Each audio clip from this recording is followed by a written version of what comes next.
Shalom, salam berkat dari kami untuk pendengar sekalian.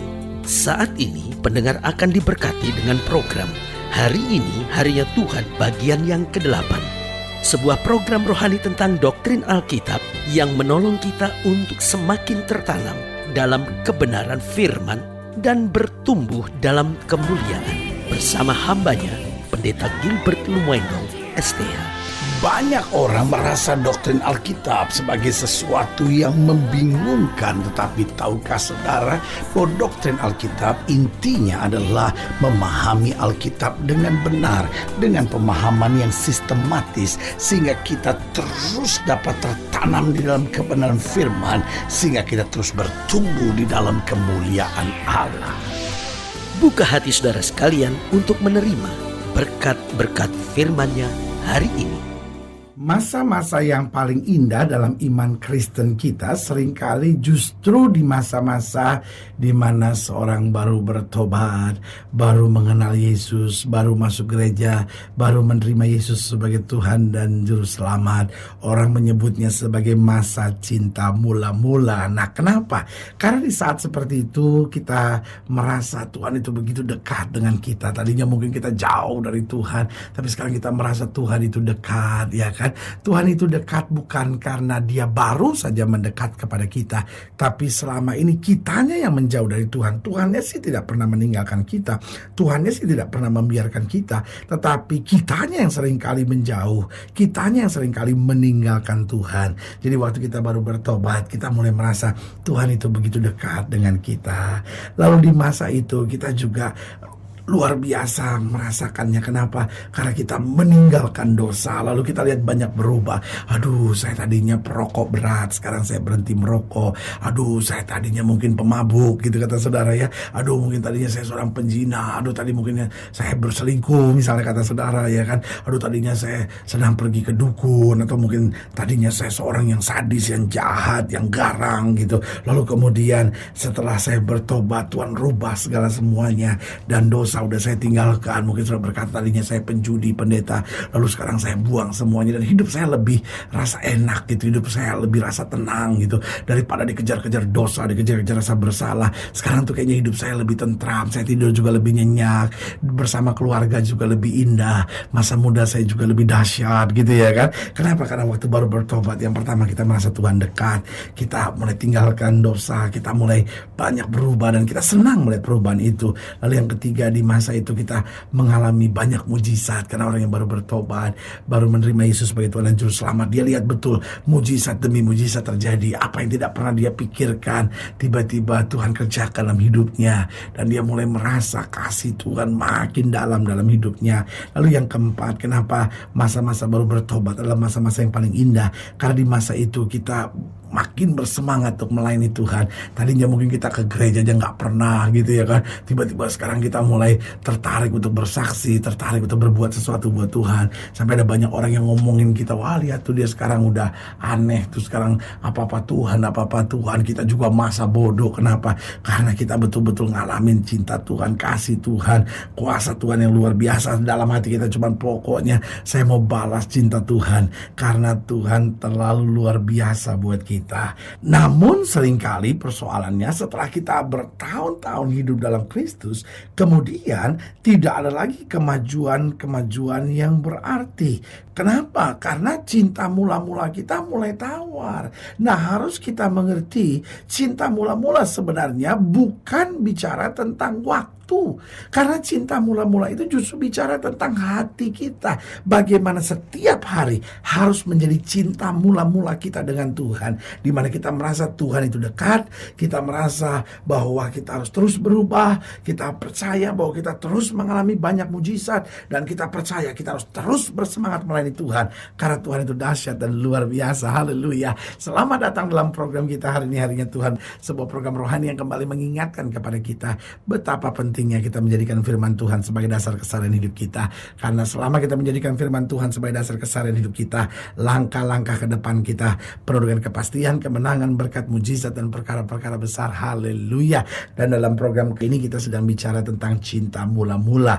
Nah, saudaraku yang kasih dalam Tuhan, setiap orang harus memiliki cinta mula-mula bersama dengan Tuhan. Tapi seperti sudah saya katakan tadi, bahwa cinta mula-mula janganlah hanya berhubungan dengan waktu, tapi cinta mula-mula harus senantiasa berhubungan dengan hati. Bahwa hati kita selalu hangat buat Tuhan, hati kita selalu percaya bahwa Tuhan itu dekat dengan kita, Tuhan itu selalu mengerjakan yang terbaik buat kita. Haleluya. Nah, saudaraku yang kasih dalam Tuhan, dalam pembahasan kita tentang cinta mula-mula, kita mau sama-sama belajar dari Yeremia pasal 2. Yeremia pasal 2 ayat yang pertama sampai ayat yang ke-8. Demikian firman Tuhan. Yeremia pasal 2 ayat yang pertama sampai ke-8. Demikian firman Tuhan. Di bawah judul perikop, Israel murtad kepada Tuhan. Firman Tuhan datang kepadaku, bunyinya, pergilah memberitahukan kepada penduduk Yerusalem dengan mengatakan, begini firman Tuhan, aku teringat kepada kasihmu pada masa mudamu. Ini dia cinta mula-mula itu kan. Aku teringat pada kasihmu pada masa mudamu, kepada cintamu pada waktu engkau menjadi pengantin. Nah, ini bicara kasih mula-mula itu kan. Bagaimana engkau mengikuti aku di padang gurun, saudara-saudara.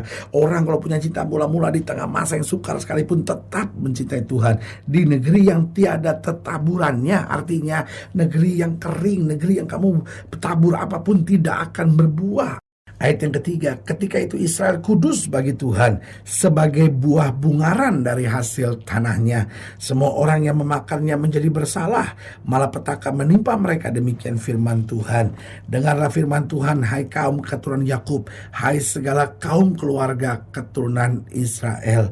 Beginilah firman Tuhan, apakah kecurangan yang didapati nenek moyangmu padaku, sehingga mereka menjauh daripadaku, mengikuti dewa kesia-siaan, sampai mereka menjadi sia-sia, dan mereka tidak lagi bertanya, di manakah Tuhan yang menuntun kita keluar dari tanah Mesir, yang memimpin kita di padang gurun, di tanah yang tandus dan yang lekak-lekuk, di tanah yang sangat kering dan gelap, di tanah yang tidak dilintasi orang dan yang tidak didiami manusia. Aku telah membawa kamu ke tanah yang subur untuk menikmati buahnya dan segala yang baik daripadanya. Tetapi segera setelah kamu masuk, kamu menajiskan tanahku, tanah milikku telah kamu buat menjadi kekejian. Para imam tidak lagi bertanya, di manakah Tuhan. Orang-orang yang melaksanakan hukum tidak mengenal aku lagi, dan para gembala mendurhaka terhadap aku. Para nabi bernubuat demi Baal, mereka mengikuti apa yang tidak berguna. Nah, saudaraku yang kekasih dalam Tuhan, ingat cinta mula-mula itu penting. Tuhan mengingatkan bagaimana kamu tadinya begitu setia, kamu tadinya begitu kudus, tapi justru setelah kamu diberkati, setelah kamu lihat pertolonganku, setelah kamu lihat hal yang dahsyat daripadaku, justru kamu meninggalkan aku. Sampai Tuhan menantang mereka dan berkata, apakah kecurangan yang didapati nenek moyangmu padaku, sehingga mereka menjauh daripadaku. Saudaraku yang kasih dalam Tuhan, cinta mula-mula bukan bicara tentang waktu, tapi justru Tuhan tekankan tentang hati. Hati yang apa yang Tuhan mau? Yang pertama, hati yang selalu teringat akan kasih dan pengorbanan Tuhan. Cinta kita akan terus berkobar kepada Tuhan. Jika apa? Jika kita teringat kasih dan pengorbanan Tuhan. Iya ya, Yesus sudah mati buat saya, Yesus sudah curahkan nyawanya buat saya. Masa sih hanya karena tantangan hidup, masa sih hanya karena tawaran-tawaran duniawi, akhirnya iman saya mulai goyah lagi. Saudaraku yang kasih dalam Tuhan, engkau tidak akan ditinggalkan oleh Tuhan, engkau tidak akan dibiarkan oleh Tuhan, engkau tidak akan dipermalukan oleh Tuhan. Tuhan memiliki kasih yang sempurna buat hidup kita. Dia sudah berkorban, curahkan darah sampai tetes yang penghabisan. Biarlah setiap kita berkata, Tuhan, saya harus hidup benar, saya harus hidup setia, saya harus selalu menyenangkan hati Tuhan, karena Tuhan itu mengasihi saya dan Tuhan telah berkorban buat saya. Bu, betul tantangan hidup kadang-kala berat. Pak, betul kadang-kala tekanan dari berbagai pihak ada. Orang-orang muda, betul kadang-kala tawaran-tawaran dunia begitu kuat. Tapi ingat, kasih dan pengorbanan Tuhan kita Yesus Kristus di atas kayu salib buat kita. Yang kedua, hati seperti apa yang Tuhan inginkan. Hati yang selalu berkobar-kobar untuk melayani. Artinya, setelah kita sadar, iya ya, Tuhan telah mengasihi kita. Iya ya, Tuhan telah berkorban buat kita. Lalu kita mulai pikir, Tuhan, dengan apakah akan ku balas kepada Tuhan segala kebaikannya? Tidak mungkin aku bisa membalas kasih Tuhan. Tuhan. Kecuali hari demi hari aku serahkan hidupku hanya untuk melayani Tuhan.